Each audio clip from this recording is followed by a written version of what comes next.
Mon prénom, c'est Laetitia. Je suis drépanocytaire SS, donc une des formes sévères, les plus sévères de la maladie, donc qu'on appelle homozygote. Et donc, je suis infirmière, j'ai également un master en santé publique et je suis patiente experte.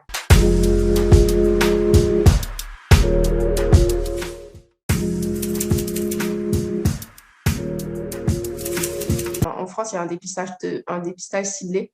On lutte contre ça d'ailleurs dans les associations parce que le dépistage, c'est si tu es noir ou arabe, on va te dépister. Si tu es blanc, on va pas te dépister. Et du coup, il y en a beaucoup qui passent à travers le dépistage parce que c'est une maladie génétique et non une maladie de noir. Et le comportement de l'État conforte dans l'idée que c'est une maladie de noir, alors que non. Il y a beaucoup de Grecs, de Siciliens et d'Italiens qui ont la drépanocytose et qui sont blancs. Voilà. Ouais. C'est pas une histoire de couleur de peau. Donc voilà, ils l'ont bien compris maintenant, un peu trop tard par rapport à d'autres pays. Mais on est toujours dépistage ciblé. Hein. On va voir s'ils vont changer. Voilà. Mm. Mais du coup, oui, il y en a qui passent à travers ce dépistage et qui sont au courant bien après, même des fois à l'âge adulte. Hein. Et pour les parents qui ont un enfant qui ont été dépistés, je dirais, ce qu'il faudrait, ça je l'ai eu, mais c'est un soutien mais inconditionnel parce que dans la vie, peu importe là où nous en sommes aujourd'hui, pour le moment, que ce soit les professionnels de santé, le personnel de l'éducation nationale n'est pas assez informé, n'est pas assez au sujet de cette maladie pour soutenir au mieux votre enfant. Et quand il rentre à la maison, il faudra qu'il soit soutenu parce qu'il faudrait qu'il ait une force de fer, une force mentale pour continuer face aux brimades qu'on reçoit quotidiennement. Euh, et aussi de l'entourer face, comment dire, à cette phrase qu'on entend, que tout drépanocytaire a Mm. presque tout entendu dans sa vie, tu vas bientôt mourir. Ça nous empêche de vivre si on n'a pas une force mentale. Il faut arrêter avec ça, il faut arrêter. Euh, c'est, c'est vrai que il y a une espérance de vie qui est réduite comparée à une personne qui n'a pas cette maladie. Sauf que maintenant, la prise en charge est de mieux en mieux et on vit aussi plus longtemps. Et même sans ça, c'est pas quelque chose à dire à quelqu'un, en fait, humainement. C'est pas quelque chose que tu dois Ouais. dire. Moi, je sais pas, j'avais 6 ans, on me dit tu vas mourir dans 2 ans. Moi, je m'attendais à mourir. Ensuite, j'ai 10 ans, on me dit encore que je vais mourir dans 3 ans. Quand j'étais au collège, on m'a demandé, ma prof, elle m'a dit, elle a demandé à toute la classe qui veut aller en général, qui veut aller en pro. Certains ont levé la main pour pro, d'autres général. Moi, j'ai levé la main pour zéro. Elle m'a dit, Mm. mais tu sais pas ce que tu sais pas où tu vas aller ou je lui ai dit, mais non, je suis censée mourir dans 1 an, donc il n'y a pas vraiment d'importance. Je lui ai dit, mettez-moi où vous voulez. De toute façon, peut-être même que je vais arrêter. De toute façon, au moins, je vivrai les 1 an qui me restent tranquillement. Mm. Elle était choquée, elle ne savait pas quoi dire. Mais moi, comme j'ai entendu ça toute ma vie, et qu'on Ouais. m'avait dit que ça y est, je vais mourir, et elle m'a pris à part, elle m'a dit, mais qu'est-ce qui se passe? Pourquoi tu dis ça? Même elle, elle y a cru au début parce que du coup, je lui ai dit, ben, c'est ce que mon médecin m'a dit. Et puis, vous voyez bien, quand je suis arrivée au collège, je marchais. 2 semaines après, j'étais en béquille. Je reviens 6 mois après, je suis en fauteuil roulant. Vous voyez bien que je suis en décadence, là, je suis en train de mourir. Mm. Elle m'a regardée en me disant...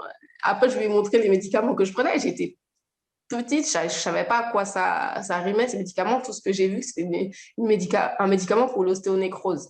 Et l'ostéoporose, il y avait écrit dessus. En fait, c'était pour mes os.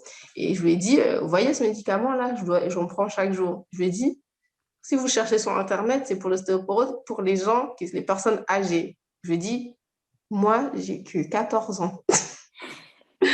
Je lui ai dit, donc, vous voyez bien, j'ai déjà les os d'une personne qui a 80 ans. Ça y est, je suis en fauteuil roulant. Je pense que mon médecin a raison, je n'en ai plus pour longtemps. Mm. Après, pour moi, l'étape suivante, c'était ça. Et elle m'a regardé en mode, ah, d'accord. Enfin, ça ne plus quoi dire, quoi. Et, Ouais. voilà, la conversation s'est terminée. Donc, voilà, j'ai jamais décidé. Puis, bon, malgré mes absences, j'avais quand même de bonnes notes, je suis quand même une bonne élève, donc on m'a quand même envoyé en général. Puis c'est de là que, voilà, ils me sont dit, bon, ben, on va la mettre là. Hein. Et puis, mais Ouais. j'avais quand même redoublé déjà hein, la troisième, pour dire. Mais je préconiserais vraiment, déjà les professionnels de santé, d'arrêter de dire ce genre de choses. Ce n'est pas des choses qui se disent, franchement, il faut arrêter. Et puis les parents aussi, d'arrêter de dire ça, parce qu'il ne faut pas croire, il y a dans des familles, ils n'arrêtent pas de dire ça, en fait. Moi, enfin, je suis partie dans des conférences et tout, des gens qui sont là, qui sont dans des associations, qui sont là, et qui me disent, ah oui, oui, oui, c'est vrai. Et quand je leur dis, je suis drépanocytaire, la seule chose moi, ma copine qui travaille avec moi, ma collègue, elle s'est énervée pour ça, hein. Moi, on m'a dit, elle est venue me dire, ah oui, oui, oui, ben, c'est vrai que vous ne vivez pas longtemps, hein. Mais c'est que des choses comme ça quand on dit qu'on est Ouais. drépanocytaire. Et du coup, c'est comme si on a une aura de la mort et on ne parle que de la mort dès qu'on dit qu'on est drépa. Il faut arrêter de nous mettre dans cette case de mourant. Aussi pour les drépanocytaires, mais c'est juste pour qu'ils fassent passer le mot à leur entourage. Nous avons besoin de sang phénotypé. En fait, nous, comment dire, c'est une maladie génétique, mais en tout cas, en France, il y a beaucoup de personnes justement qui l'ont et qui sont afro-antillais, afro-caribéens. Et du coup, les afro-caribéens sont dans la catégorie sang rare. En fait, un sang rare, c'est un sang qui vient de la même situation géographique que toi. Donc, ça veut dire que si tu es italien, le Mhm. sang d'un Italien sera plus proche du tien. Si je suis congolaise, c'est pareil, le sang de congolais sera plus proche du mien. En Ok. fait, les gens, la plupart, le grand public connaît juste le A+, B+, B-, etc. En fait, ça va au-delà de ça quand on fait du don du sang. Moi, je suis Ah, B+, par exemple. Et si tu regardes ta carte de groupe sanguin, au-dessous, il y a des petits chiffres, il y a des petites lettres, E-, des trucs comme ça. Et ça, c'est le phénotype. Et en fait, ces chiffres-là doivent ressembler à ton donneur, en fait. Et ceux qui se ressemblent, c'est ceux qui viennent de la même situation géographique, en ah fait. oui. Voilà. Et comme on manque de sang d'afro-caribéens, et ben pour les drépanocytaires qui sont afro-caribéens, et ben c'est assez compliqué pour nous. Moi, Mm. j'aurais besoin, par exemple, de sang d'une personne, le top, une personne martiniquaise, quoi, comme moi. Et on en manque beaucoup. Et je voudrais faire cet appel-là. Et souvent, et l'EFS se bat justement pour faire cet appel-là, pour faire comprendre ça. Et c'est pas facile. Et j'essaie de faire passer ce message-là à chaque fois parce que c'est super important. Parce que du coup, c'est quoi le problème? C'est que quand on a un sang, moi, on me transfuse un sang actuellement qui est B+, mais par exemple, d'une personne qui ne vient pas de la même situation géographique que moi, mon corps le rejette, même si c'est du B+. Ouais. Et on fait des rejets, on développe des anticorps et c'est très dangereux, ça peut même te tuer en fait.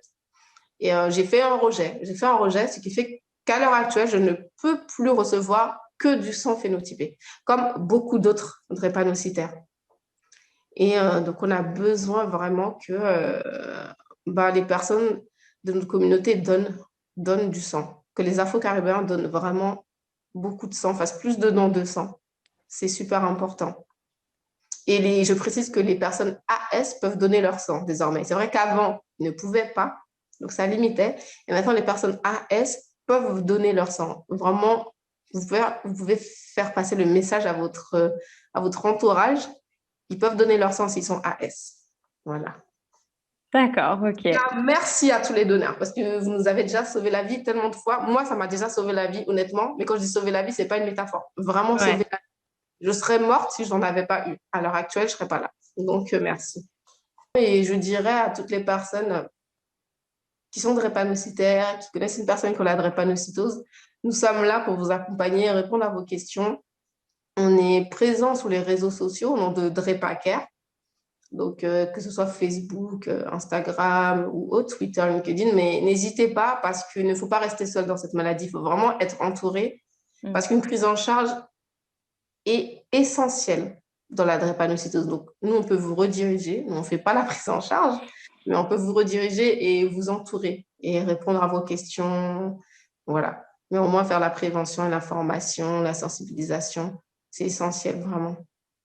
Franchement, un grand merci à vous, hein, parce que, comme j'ai dit, c'est super bien, c'est super sympa parce que c'est un témoignage vraiment de vie, d'explication de la maladie, de sensibilisation. Il y a tout dedans. En général, je ne fais pas tout. Donc là, c'est vraiment pas que c'est aussi long et aussi complet. Donc, Ouais. franchement, merci à vous. C'est super. Franchement, ce que vous faites, c'est super parce que on n'en parle pas assez de. Et je ne parle pas que de la drépanocytose, hein, toutes les maladies dont vous parlez. J'ai regardé la plateforme, ben.